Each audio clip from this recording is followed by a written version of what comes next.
भगवान कह रहे हैं पिछले श्लोक में कि संन्यास योग से युक्त चित्त वाला जो भक्त है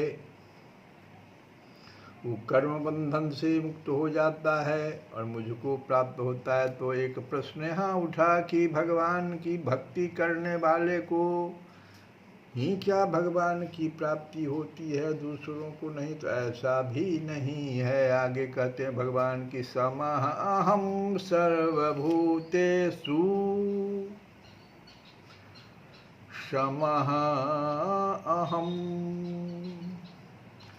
समभाव से व्यापक हूँ। समः, सब में मैं समभाव से व्यापक हूँ। ऐसा नहीं कि भक्त में हूँ और उसमें नहीं हूँ, ऐसा नहीं है। समः अहं सर्वभूतेषु न मे द्वेष्यः अस्ति न प्रियः। न मेरा कोई दुश्मन है, न कोई मेरा दोस्त है।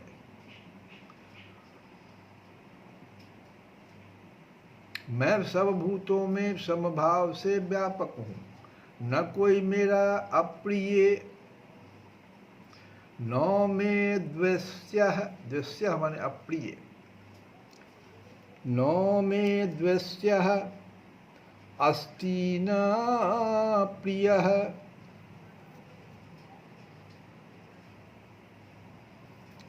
न कोई मेरा अप्रिय है, न कोई प्रिय है, परंतु ये भजन्ति तु मां भक्त्या। जो भक्त मुझको प्रेम से भजते हैं, ये भजन्ति तु मां भक्त्या, प्रेम से मुझे जो भजते हैं। मयि ते तेषु च अपि अहम्, तो मैं भी, जैसे वे मुझको भजते हैं वे मुझ में हैं, और मैं भी उनमें प्रत्यक्ष प्रकट हूँ।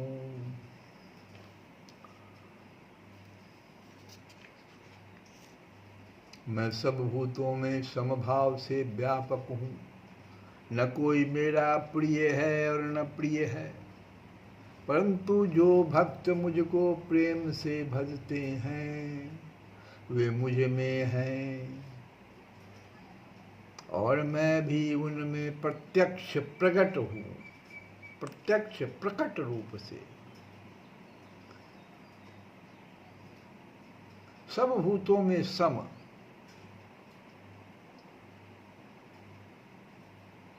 सब में मेरा सम भाव है।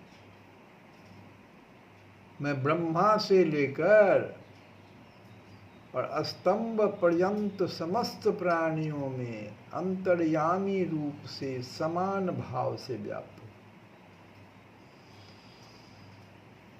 न किसी में मेरा कोई राग द्वेष, न कोई मेरा प्रिय न कोई प्रिय। भगवान के साकार या निराकार किसी भी रूप का श्रद्धा होनी चाहिए और प्रेम होना चाहिए। ये दो बातें बहुत महत्वपूर्ण है। श्रद्धा विश्वास रूपिणौ याभ्याम बिना न, हाँ, तुलसी बाबा भी गाते हैं, बिना श्रद्धा और विश्वास के तो कुछ होगा ही नहीं।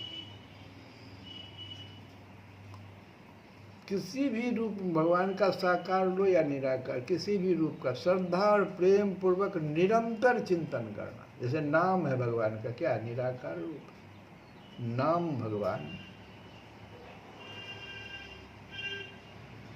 लेकिन निरंतर उसका चिंतन कीजिए श्रद्धा और प्रेम पूर्वक। उनके नाम हो, गुण हो, प्रभाव, महिमा, लीला, चरित्र का श्रवण कीजिए, मनन कीजिए, कीर्तन करिए, नमस्कार कीजिए, पत्र पुष्प आदि लेकर के उनका प्रेम पूर्वक पूजा कीजिए। और एक काम और करना है कि समस्त कर्म जो है उनको समर्पण करना। जैसे नाम जब आपने कर लिया तो आप भगवान के प्रियता के लिए आपने भगवान को ये जप किया है, भगवान को समर्पित कर दिया। अपने लिए कुछ नहीं हमने किया। सभी क्रियाओं को भक्ति पूर्वक भगवान को समर्पित करके भगवान को भजना है।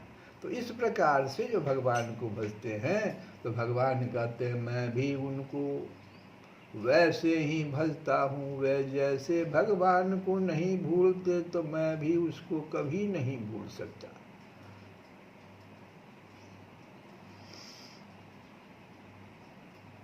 यहाँ भक्तों का विशुद्ध अंतःकरण जो है, अंतःकरण का बहुत महत्व है। मन बुद्धि चित्त अहंकार, ये अंतःकरण है, वो विशुद्ध होना चाहिए, भगवत प्रेम से परिपूर्ण होना चाहिए, तब भगवान हृदय में सदा सर्वदा प्रत्यक्ष दिखने लगते हैं। क्योंकि दुर्वासा जी से भगवान ने एक बार कहा है, ये श्रीमद् भागवत में आया है कि साधवो हृदयं मह्यं साधूनां हृदयं त्वहम्।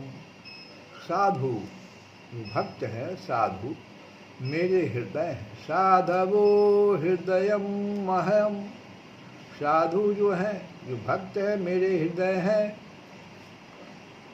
और साधु नाम हृदयम त्वहम्, और मैं उनका हृदय हूँ, मैं उनका हृदय हूँ। भक्त का हृदय मेरा हृदय और मैं उनका हृदय। लो भाई, तो मदन्यते न जानन्ति नाहं तेभ्यो मनागपि, वे मेरे सिवा और किसी को नहीं जानते और मैं भी उनको छोड़कर, ना हम तेभ्यो, मैं भी उनको छोड़कर और किसी को किंचित भी नहीं जानता। ये दुर्वासा जी से भगवान ने, श्रीमद् भागवत में है 9:4-68। तो समभाव से सब जगह प्रकाश देने वाला सूर्य जैसे दर्पण आदि स्वच्छ पदार्थों में प्रतिबिंबित होता है, दर्पण में प्रतिबिंबित होता है तो स्वच्छ है, काष्ठ आदि में नहीं होता क्योंकि उसमें विषमता, सूर्य में कोई विषमता नहीं है। आपका हृदय नहीं साफ है, आपका अंतःकरण साफ नहीं है, ये भाव जो है भगवान इस श्लोक के माध्यम से भक्तों को बतला रहे हैं। और तुलसी बाबा तो बड़ा ही स्पष्ट रूप से कहते हैं कि जो यो मन कबहू तुम ही न लाग्यो, यो मन कबहू तुम ही न लाग्यो, यो मन कबहू तुम ही न लाग्यो।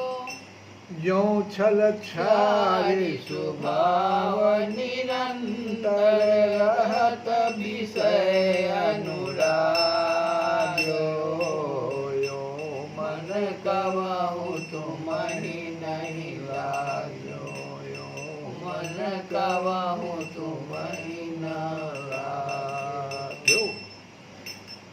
मेरा मन आपसे ऐसा कभी नहीं लगा जैसा कि वह कपट छोड़कर स्वभाव से ही निरंतर विषयों में लगा रहता है। ये तो बात है अंतःकरण की। देखो बात तुलसी बाबा ने कह दिया कि मन के बारे में देखो, यो मन कबहू तुम ही न लाग्यो,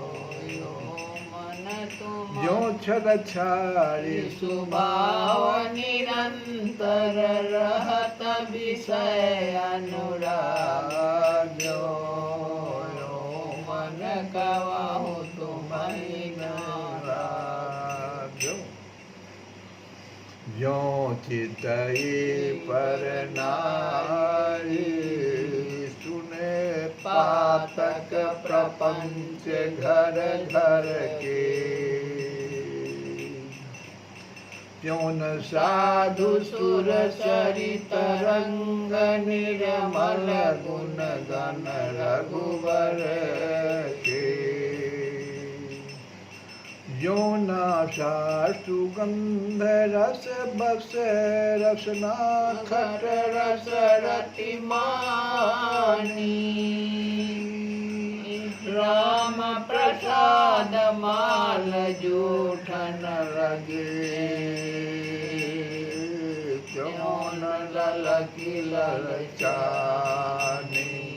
होयो मन कबहु तुम्हि न लागो, मन कबहु तुम्हि नहीं लागो।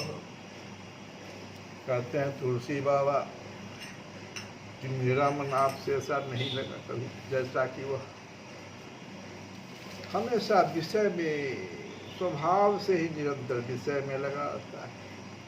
जैसे मैं पराई स्त्री को ताकता फिरता हूँ, घर घर के पाप भरे प्रपंच सुनता हूँ, वैसे न तो कभी साधुओं के दर्शन करता हूँ और न गंगा जी की निर्मल तरंगों के समान शिवनाथ जी की गुनावली ही सुनता हूँ।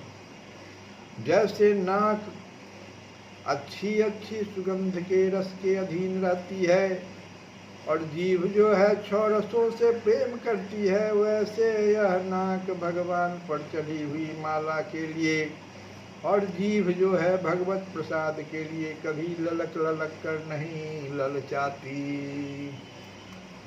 ज्यों नाशा सुगंध रस बसे रसना खट रस रति मानी, श्री राम प्रसाद माल जूठन लगे, क्यों न ललकी ललचानी, ओ मन कबहु तुम्हि न लागो। श्री कृष्ण गोविंद हरे मुरारे, हे नाथ नारायण